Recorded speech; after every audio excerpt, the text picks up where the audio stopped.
Келесі мысал. Серппені 7 сантиметрге сықса, онда серпімділік күші 2,8 килоньютон. Ал егер серппені 4,2 сантиметрге сықса, серпімділік күші қандай болады? Берілгені x1 7 сантиметр, x2 4,2 сантиметр. Бірінші күш 2,8 килоньютон. Табу керек екінші серпімділік күшін. ХБЖ-ға айналдырайық. 7 сантиметр ол 0,7 метр.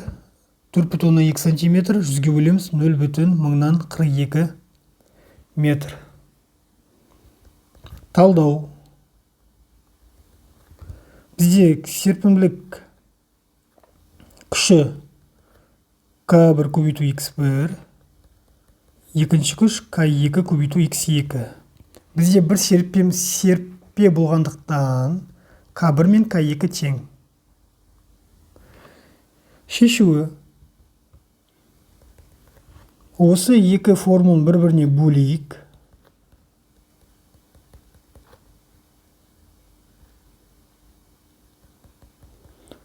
Калар бірдей болғандықтан қысқартып тастаймыз.